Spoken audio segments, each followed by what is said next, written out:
자 이제 본격적으로 네. 대통령. 네. 하마터면 만악의 근원 뭐 이런 이상한 얘기가 나올 대통령. 뻔했어. 이상한 대통령. 네, 이상한 나라의 윤리스 대통령에 대해서 얘기를 하도록 하겠습니다. 어제 국무회의 발언이 논란이 되고 있습니다. 우리 사회 내부의 자유민주주의 체제를 위협하는 반국가 세력들이 암약하고 있다. 암약. 허위 정보와 가짜뉴스 사이버 공격 같은 북한의 회색지대 도발에 대응태세를 충분히 잘해야 된다. 선전선동으로 국민적 혼란을 가중시키고 국론 분열을 꾀할 것이다라고 얘기했습니다. 자 여기서 반국가 세력은 누굽니까? 간첩이죠, 간첩. 북한이 난파한 간첩. 북한이 그 간첩. 난수표 들고 다니면서가 체제 전복을 하려는 간첩. 야. 그런 사람들을 반국가 세력이라고 본 것 같아요. 근데 갑자기 뭐 간첩을 대규모로 잡았어요? 왜 얘기를? 아니 하시지? 을지 프리덤 훈련을 하는 국무회의장이라서 네. 지금 북한의 침공에 대해서 방어하는 그러한 국무회의잖아요. 예. 그래서 간첩들에 대해서 좀 경고성 멘트를 한 것이 아니냐 그런 생각이 들어요. 근데 암약하고 있는 걸 그럼 뭐가 안 거예요? 암약은 자기 몰래 활약하고 있다. 잡겠죠. 어쨌든 그러면 아직은 모르는데 있을 거다. 네, 경찰이 잡지 않을까? 네. 용산에서 이렇게 쭉 위층에서 보면 저기 암약, 저기 암약 이렇게 보인다. 그럼 참 웃기잖아요. 근데 뒤에 보면 간첩들이 암약을 하면서 허위 정보, 가짜 뉴스, 사이버 공격 이런 거를 한다고 도발을 한다는 거잖아요. 예. 왜 안 잡아요? 암약하고 있습니다. 암약하고 있어서 한국가 세력이 암약하고 있다라고 본인들은 알고 있는 거잖아요. 알고 있으면 이런- 암약하는 걸 잡아야 될 거 아니야. 잡아야 바퀴벌레가 된다. 어디 있다고 알듯이. 왜 안 잡지? 근데 논리적 모순이네요. 네. 그리고 있는 이게- 걸 알고 있으면 왜 안 잡느냐. 그리고 모르는데 있다고 그러면 뻥치냐. 둘 중 하나가 되네요. 그리고 또 하나는 윤석열 정권의 비판적인 목소리를 내는 사람을 반국가 세력, 간첩 취급하는 거 아니냐. 대표적으로 누가 있습니까? 장성철이요. 예. 그 제가 오늘 검은 옷 입고 왔어. 검은 선동 세력이 되기 검은 위해서 선동 세력. 정말 다 쫙 블랙으로 다 입고 왔습니다. 그러니까. 제가 반국가 세력, 검은 선동 세력. 진짜 근데 이게 애국심이 뛰어난 분인데. 과연 민주적인 대한민국에서 지도자 할 자격이 있는 생각과 판단을 갖고 있는 것이냐라는 좀 생각이 들기도 하고 예. 설마 대통령이 이런 생각을 하고 계시겠어요? 연설기록 비서관이 이런 걸 써준 거겠지. 아니 갑자기 반국가 세력, 가짜 뉴스, 선전 선동. 저는 근데 반국가 세력이 누가 있는지 알아요. 누구요? 김문수 장관 후보자, 김현석 관장 왜요? 헌법에 있는 것들을 다 무시하잖아요. 그러면 반국가 세력인 거지. 예? 근데 암약하고 있던 분들을 이 수면 위로 올려본 사람이 누구예요? 임명권자인 대통령이지. 오. 음. 그럼 김정은이야? 윤석열 대통령이? 아니야. 간첩들 그냥 많이 그냥 이상한 데 가고 있어. 대한민국을 그 접수하기 위해서 암약한 거예요? 아무튼 그 말이 그렇잖아요. 자유민주주의 체제, 민주주의를 위협하고 이런 분들. 그러니까 이게 사회적인 분위기가 막 이런 것 같단 말이죠. 그러니까 어젠가 국민의힘에서는 의원들이 네이버를 찾아갔어요. 니들이 허위 정보, 가짜 뉴스 생산지다, 진원지다. 너희들 자꾸 까불면 이해진 불러낸다잉. 이렇게 막 협박을 한 거예요. 국감에. 네. 그럼 이게 맞는 것이냐는 좀 생각이 들어요. 그러니까 그게- 이런 것 같아. 그게 다 압박이죠. 이진숙을 임명하면서 이제 MBC까지 우리는 정상화 시켰어. 장악을 했어. 남은 건 뭐야? 포털이야. 예. 그래서 저기 네이버까지 가서 니들 이거 자꾸 윤석열 정권에 비판하는 목소리, 댓글, 기사 이런 거 계속 뭐 드러나게 하면은 가만 안 둘 거야. 협박 아니겠어요? 그런 걸 자꾸 전면에 띄우거나 이런 식으로 되면 피곤해진다. 그렇죠. 국감 때 두고 보자. 네. 이렇게 하면 이제 네이버의 뉴스 담당자 전체적으로 게이트키핑도 하고 제목도 뽑고 물론 이제 각 언론사에 하는 걸 연결시켜 주는 게 많지만 또 네이버가 따로 만드는 창이 있거든요. 그거 담당하는 관리자가 괜시리 눈치를 보게 되죠. 그렇죠. 그러니까 이게 안 좋은 게 뭐냐면 이종찬 회장 있는 광복회 있잖아요. 예. 광복절 참석 안 했잖아요. 윤석열 대통령 비판 많이 하잖아요. 예. 그러니까 이제 감사하겠대. 그러면서 음. 국고 보조금이 거의 한 30억? 30억 받는다고 그러더라고요. 그 정도 가는데 그거 안 줄 수 있어. 이러는 거예요. 공법 단체여가지고 네. 독립운동 돈 가지고 관련해서는 광복회가 유일한 네. 공법 단체, 근데- 법정 단체입니다. 지원금을 안 하겠대. 그거 뭐야 도대체? 추접해. 이게 근데 자기 돈이야. 국민들 세금이지. 근데 뭐 편성권이 있으니까. 뭐 그건 있죠. 근데 네이버도 마찬가지일 것 같아요. 말 안 들어? 이거 세무조사한다. 이렇게 나갈 수 있잖아요. 검찰 수사 들어가고. 네. 그러니까 이게 공권력을 정상적으로 운영할 수 있는 자격과 능력이 있는 분들이냐 그런 좀 생각이 들어가지고 창피해 죽겠어요 진짜. 제가 보수파 패널로서 난 너무 창피하고 부끄러워요 정말. 어쩔 줄을 모르겠어요 나 진짜. 그러면은 다시 한번 물어보면 우리 사회 내부에 있는 자유민주주의 체제를 위협하는 반국가 세력은 대통령이 말씀하신 거랑 우리들이 인식하고 받아들이는 거는 좀 다른 것 같아. 대통령은 간첩을 얘기했는데 예. 저 같은 사람은 양심이 찔려가지고 난가? 내가 반국가 세력인가? 그럼 나는 검정 옷을 입어야 되겠네? 이렇게 좀 생각이 되더라고요. 그래서 야 이거 저 정부 비판을 좀 드려야 되나? 막 그런 생각. 지금 제가 반국가 세력은 하고 물어봤을 때 대통령 얘기하려다가 괜히 좀 쫄아가지고 그 뒤에 말을 계속 붙였죠. 아니요. 조금 어떻게 생각하세요? 박 실장님? 헌법에 어긋나게 지금 국가를 운영하는 분은 대통령이라고 생각을 해요. 잘못 운영하고 있지. 너무 뭐 권한 조금씩 있는 걸 다 그냥 국민들이 위임한 건데 그걸 모르고 그냥 막 맘대로. 대통령이 그럴까 아니면 김건희 여사가 그럴까? 그게 더 위험해. 제 발언이? 여사 자꾸 들먹이면 위험하대요. 아 근데 현실적으로 김건희 여사가 윤석열 대통령에게 가장 영향력이 있고 윤석열 대통령을 설득할 수 있는 유일한 인물이 아닌가라는 좀 생각이 들어요. 제가 뭐 농담처럼 얘기를 하지만 그런 영부인의 영향력의 현실적인 힘을 인정을 해야 되지 않을까.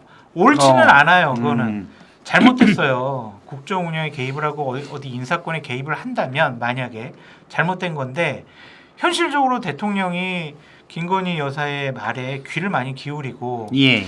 그 큰 영향력이 있다라고 시사저널에서 얼마 전에 전문가 조사했을 예. 때도 누가 제일 대통령의 영향력이 있죠? 거기에도 4위인가? 그렇게 나와 있. 1위인가 사실 4위인가? 뭐 여사가 하여튼. 조언 같은 건 할 수 있죠. 왜냐하면 바이든 대통령도 질 바이든 여사가 많이 조언도 하고 의견도 나누고. 그런데 이제 구체적인 정책에 개입하거나 인사를 한다거나 그런 건 이제 완전히 잘못된 거고요. 그건 안 되죠. 근데 이제 현실적으로 조언을 할 수 있으니 여사를 잘 구슬려서 네. 대통령이 좋은 방향으로 가게끔 하면 된다. 그렇죠. 가능할 거라고 봐요. 해야죠. 안 그러면 나라가 불행해질 것 같아요. 근데 여사 주변에 그렇지 않은 분들이 너무 많다고 장성철 소장이라는 분이 계속 얘기를 하시더라고요. 모 비서관, 뭐 행정관 해가지고, 네. 그 장 소장님이 그 얘기 많이 하시더라고. 그중에 한 분은 딴 데 간다 그러고 한 분은 이제 못 벗었죠. 제가 김건희 여사 전화번호를 입수해가지고 제가 텔레그램으로 좀 여러 가지 국정 운영에 대한 건의를 좀 할까 그런 생각도 좀 있어요. 네. 전화번호 알려준다고 그러더라고. 아시는 분 꽤 있을 거요? 많죠.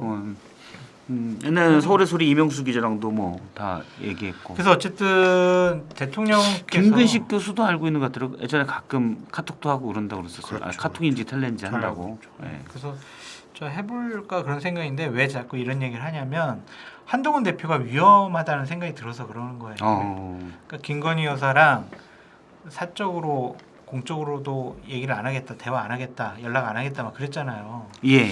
그게 과연 옳은 선택인가라는 좀 생각이 들어요. 원론적으로는 맞지만 아까도 말씀드렸듯이 대통령의 결정에 가장 영향력을 행사할 수 있는 현실적인 힘을 김건희 여사가 갖고 있는데 대통령 독대해가지고 만나서 다 풀었어. 대통령님 제가 이렇고요 저렇고요 다 대통령을 위한 겁니다. 대통령님 오케이? 알았죠? 저만 믿고 따라오세요. 야 동훈이 야 옛날에 눈에 넣어도 아프지 않을 동훈이로 되돌아왔네. 동훈아 알았어. 내 너 믿고 너 일 잘하잖아. 믿을게. 집에 갔어. 그래서 이 얘기를 했어. 진짜 김건희 여사가 오빠 동훈이를 믿어? 오빠 동훈이 믿어? 믿어? 어떻게 할 거야? 믿어? 오빠 사람이 참 너무 이렇게 순해. 순진해. 바보야. 그러면은 윤석열 대통령이 그런가? 내가 좀 그런가? 그런 생각을 할 수 있을 것도 할 같아. 수 있죠. 할 수 그러니까 있지. 농담처럼 얘기했지만은 그래서 김건희 여사와도 신뢰관계를 한동훈 대표가 풀어야지. 안 그러면 당 대표로서 권한 행사하는 것도 어렵고 또한 25일 날 그 이재명 대표를 만나가지고 대표회담 한다고 하잖아요.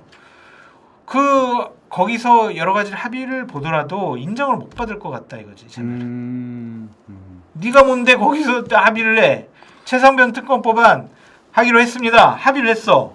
그러면 추경호 원내대표부터 시작해가지고 뭔 소리야 지금 뭐 당신 윤핵관들이 가만히 있겠어요? 아마 한동훈 대표가 가서 뭐 합의를 하고 만약 왔다. 그러면 추경호 대표가 네. 아니 강한 다음, 액션을 배울 것 같아. 다음 뭐 이렇게 거의 멱살 잡을 수도 있어요 이번에는. 추경호 원내대표가 네. 충성심을 보여주는. 추경호 원내대표가 그런 스타일은 아니면 그냥 딱 책상 치고 다시 백령도 가는 거지. 아니면 독도를 가든가. 울릉도로. 네, 그렇게 물리적인 행동을 보일 수도 있다라는 생각도 듭니다. 합의를 만약에 그 얘기는 조금 뒤에 보도록 하고 네. 일단 대통령이 이렇게 반국가 세력 검은 옷을 입은 검은 세력 죄송합니다. 검은 세력 뭐 가짜 뉴스 이런 얘기를 자꾸 하는 이유는 어디에 있을까요? 최근에 원래 지난해 이념이 중요하다 막 얘기했다가 선거 때 딱 참패된 뒤에 민생이 중요하다. 근데 이번에 선거에 참패한 뒤에 다시 이념이 중요하다고 자꾸 얘기를 해요. 첫 번째는 원래 그런 분이 아닌가라는 좀 생각이 들어요. 그리고 주위에 참모들이 그런 사람들이 위주로 있구나라는 좀 생각도 들고 특히 외교 안보 정책 같은 경우에는 정말 제가 봐도 뱃속까지 친일파인 김태효 안보실 1차장이 모든 걸 좌지우지하잖아요. 일본의 마음을 왜 헤아려요? 우리의 마음을 헤아려야지. 일본 편에 서 있는 그런 사람들이 참으로 있지 않을까라는 생각이 들고 또 마지막으로는 본인이 국정을 운영할 자신이 없는 것 같아. 그러니까 이렇게 이념적으로 문제 제기를 계속 하는 것 같아요. 일단 우리 편 뭉치자. 네, 그러니까 우리에 동조하지 않는 너희들 나쁜 사람, 반국가 세력, 검은 선동 세력, 처단해야 돼, 척결해야 될 나쁜 사람들 딱 규정이 좋잖아요. 그래서 국정 운영에 대한 자신감도 없는 것도 하나의 요인이 아닌가 그런 생각이 들어요. 근데 제가 볼 때는 대통령이 평생 자신감을 안 가진 건 없을 것 같아. 왜요? 다 그냥 자신감을 가지고 있어. 그게 문제예요. 자신감이 좀 없어야 여기저기 살피고 신중하게 하는데 쓸데없이 자신감이 너무 강해. 그래서 사실 철학적 뭐 기반이 없는 상태에서 자신감만 강하다 보니까 사고만 치는 거지. 예를 들어 그러고 우리가 전문 용어로 뭐라고 하냐? 선무당이 사람 잡는다고 그래요. 쓸데없이 자신감만 강하면. 이거 내가 해볼게요. 예를 들어서 뭐 5세 입학 그랬죠. 수능 킬러 문제 그랬죠. 손댄 게 다 이상해졌어. 흐지부지 됐죠. 그 다음에 지금 대표적으로 의료 대란. 나 그것 때문에 화가 나요 진짜. 지금 코로나 확진자도 늘어나고 있어요. 그런데 전공의들 다시 복귀하는 확률이 엄청나게 낮습니다. 1%가 맞아요. 그래요. 그러면 이제 응급실을 다 비는 또 어떻게? 코로나 확진자 이렇게 되는데. 그러니까 막 제 아는 사람의 아들이 딸이 의사인데 의대 다니는데 요즘 그렇대 의대생들이 너무 정부가 하는 게 짜증나니까 그냥 사실 의대 가려면 뭐 본과 3학년 4학년 해도 계속 공부만 했잖아요. 어렸을 때부터 막 공부만 하고 쭉쭉쭉 살았을 거 아니에요. 이 기회에 쉬자. 정부도 마음에 안 들고. 뭐 의대 복학고 뭐 신경 안 쓴대. 일단 평생 앞으로 또 일하고 돈 벌어야 되는데 1년은 뭐 1년이든 2년이든 내 시간을 갖겠다. 요즘 의사들이 그런다는 거야. 전공의들하고 의대생들이. 제가 보면은 윤석열 정권은 무책임하고 무능력한 것 같아요. 그러니까 국민의 삶과 무능해. 삶과 가장 밀접하게 관계되어 있는 거잖아. 예, 그렇죠. 정말 걱정이 돼요, 진짜 나 다칠까봐. 물론 의사들이 잘했다고 볼 수는 없어요. 근데 제가 늘 그럼요. 얘기하지만 직역 이기주의인데. 그렇지. 그런데 그건 상수야. 그럼. 가서 뭐 같이 의사님도 같이 기도합시다. 우리 다 히포크라테스 선서 다시 한번 외우고 안 통해. 안 통하는데 의사들이 당신들 당연히 희생해야지. 또는 뭐 그럼 나쁜 짓이야. 그렇게 봤자 안 통해요. 거기에 이제 손해 보고 피해 보는 사람들이 간호사들이잖아요. 그렇죠. 간호사들이 지금 병원 지키고 있고 대학교 작년에 졸업하고 올해 졸업하고 내년에 졸업할 분들이 지금 병원에서 간호사들 안 뽑는데요. 그래가지고 간호사들도 지금 예비 간호사들도 멘붕이에요. 그래서 큰일 났다. 그러니까 문제만 툭 던져놓고 해결은 못하는 거야. 이게 뭐예요? 무능력한 거잖아. 무능력하다.